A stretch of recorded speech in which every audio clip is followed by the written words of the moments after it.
अकोले तालुक्यातील जलजीवनच्या कामांचे 3-13 केंद्राच्या व महाराष्ट्र शासनाच्या आदेशाला केराची टोपली।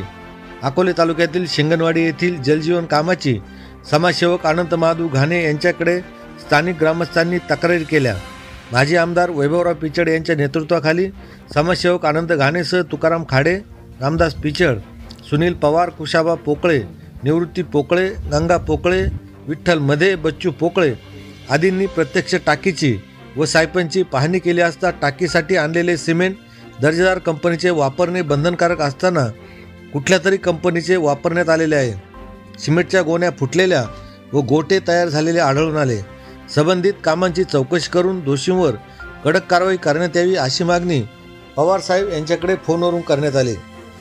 अकोले तालुक्यातील सर्वच जलजीवनची कामे ही निकृष्ट, दर्जाहीन आणि चुकीच्या पद्धतीने होत असल्याच्या स्थानिक ग्रामस्थांच्या तक्रारी स्वर्गीय माजी आदिवासी मंत्री मधुकर पिचड यांनी अधिकाऱ्यांच्या निदर्शनास आणून दिल्या होत्या।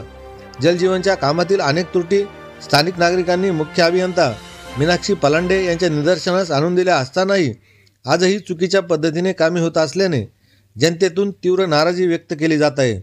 दोषी अधिकारी, ठेकेदार यांच्यावर कारवाई करावी, तसेच धरण उशाला कोरड घशाला अशी अवस्था आज आदिवासी भागात दिसत आहे।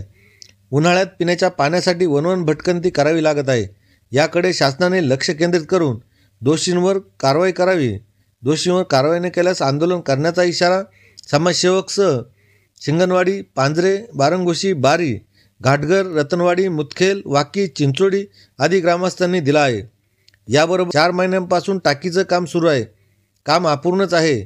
सद्यस्थितीत काम पूर्ण बंद आहे। पाईपलाईन वरच्यावर गाडण्यात आली आहे अशीही तक्रार आहे। लवाळवाडीत तर पाण्याची टाकी करता साहित्य टाकले असून काम थांबलेलं आहे।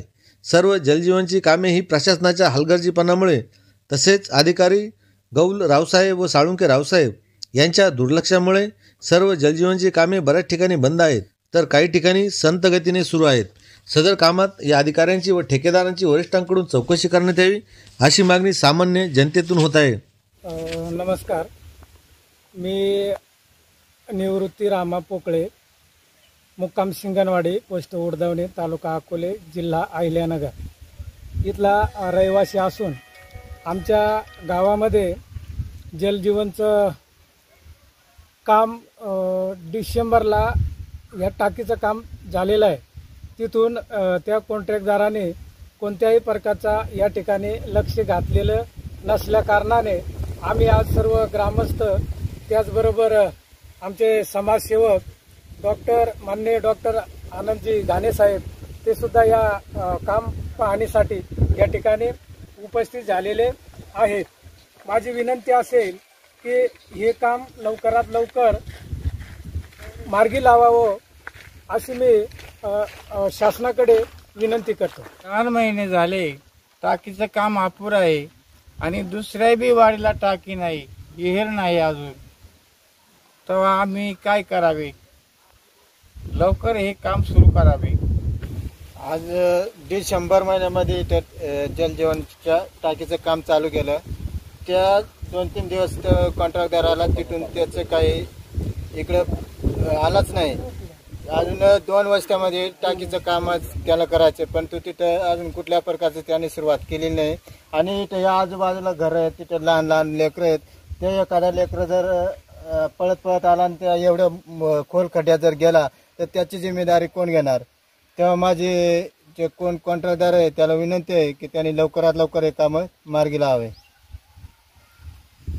नमस्ते, मी समाजसेवक अनंत महादेव घाणे। आज शिंगणवाडी येथे जलजीवनचे कामाची जी सायपन चालू आहे ती बघण्यासाठी ग्रामस्थ निवृत्ती पोकळे असतील, माझे मित्र कुशाबा पोकळे असतील, पाटील साहेब असतील आणि इतर ग्रामस्थ माझ्याबरोबर असलेले सहकारी मित्र परिवार, आज आम्ही शिंगणवाडीची प्रत्यक्ष वस्तुस्थिती बघितली असता सिमेंट जे आहे ते एकदम निकृष्ट दर्जाचे वापरलं आहे। त्या सिमेंटमध्ये एकदम खडे झालेले आहेत आणि टाकीचं काम डिसेंबरमध्ये चालू आहे आणि हे प्रशासन झोपेचं सोंग घेऊन आज कोणाला पाठीशी घालतं हे ठेकेदारांना माहीत नाही आहे। गेल्या 2 वर्षापासून जलजीवनचे कामं जर अकोला तालुक्यात चालू आहेत आता पिण्याचं पाणी कधी देणार तुम्ही कधी, हा प्रश्न तर लांबच राहिला. पण होणारं काम जर निकृष्ट दर्जाचे होत असेल तर उद्या 50 वर्षामध्ये हे लोकांनी जगायचं कसं, पाणी आणायचं कुठून, यासाठी प्रशासनाने शासनाने याकडे तातडीने लक्ष द्यावं. आज या टाकीमध्ये मी स्वतः प्रत्यक्ष बघतोय, डिसेंबरमध्ये झालेली टाकी आहे, तिथे जर बांधकाम निकृष्ट दर्जाचं दिसतंय, खाली फाउंडेशन वर आणि वर उंची किती आहे माहीत नाही. आता त्यांची जो प्लॅन आहे तो प्लॅन इथं कुठं लावलेला दिसत नाही आणि प्लॅन लावायची जबाबदारी ही ठेकेदाराची आणि प्रशासनाची आहे. कुठं याचा मॅप दिसत नाही, काही नाही आहे, नेमकं काम चालू कुठे आहे. आणि जे ठिकाणी यांनी जी सायपन घेतली ती ओपन वरच्या वर आहे, 3-3.5 फुटाच्या अंतरावर सायपन खाली खोटली गेली पाहिजे असं गाईडलाईन्स असताना ठेकेदारांनी कुठेही त्या मोजमाप केलं नाही. हे अगोदर जे साळुंके कोणी होते आणि ते साळुंकेने जेवढं काम चांगलं करून घ्यायला पाहिजे त्याचं पूर्ण निकृष्ट दर्जाचं काम आहे. साळुंके साहेबांचं काम हे निकृष्ट दर्जाच्या तालुक्यामध्ये झालेलं, त्याच्या कामाची शासनाने दखल घेऊन त्याची खातेन्याय चौकशी करावी. हे काम का निकृष्ट दर्जा झाले त्याच्या काळामध्ये याचा पण शोध घेतला पाहिजे. माननीय BDO साहेब माने यांना पण आवाहन करतो, माननीय CO साहेब इलेक्टर साहेब यांनी पण त्यांच्यावर विभागीय चौकशी लावून त्याचा प्रस्ताव सादर करून का ह्या कामांची का वाताहत झालेली आहे. आदिवासी भागामध्ये जिथं जिथं जलजीवनची कामं चालू आहेत, बिगर फाउंडेशनच्या टाक्या चालू आहेत, जिथं फाउंडेशन पण नाही आहे अशा ठिकाणी टाक्या टाकलेल्या गेल्या. त्याची सर्व जनतेतून मागणी होते, सर्वसामान्य जनता आज ओरडते. पाण्यापासून आज सर्व जनता पाण्याविना भिकार आहे आणि पाण्याचं आमचं पाणी तर उशाल आहे पण प्यायची आम्हाला कोरड आहे, घशाला कोरड आहे. हे अशी परिस्थिती वस्तू करून ठेवली शासनाने आणि प्रशासनाने 2 वर्षामध्ये. जलजीवनच्या नावाखाली फुकट पैसा वाया चालू आहे.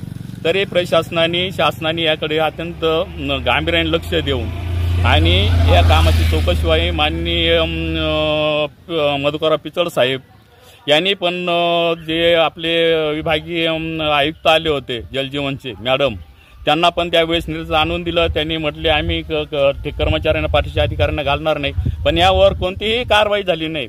मॅडम तुम्ही प्रत्यक्ष या बघा आदिवासी भागामधले हाल. आज आदिवासी भागामध्ये वाड्या वस्त्यांना पाणी नाही आणि ग्रामसेवक लोक घरी बसलेली आहेत. आठवड्यातून 2दा येणारे ग्रामसेवक एका वेळेस उपलब्ध होत नाही. काही ठिकाणी 15-15 दिवसाला एक ग्रामसेवक व्हिजिट मारतो.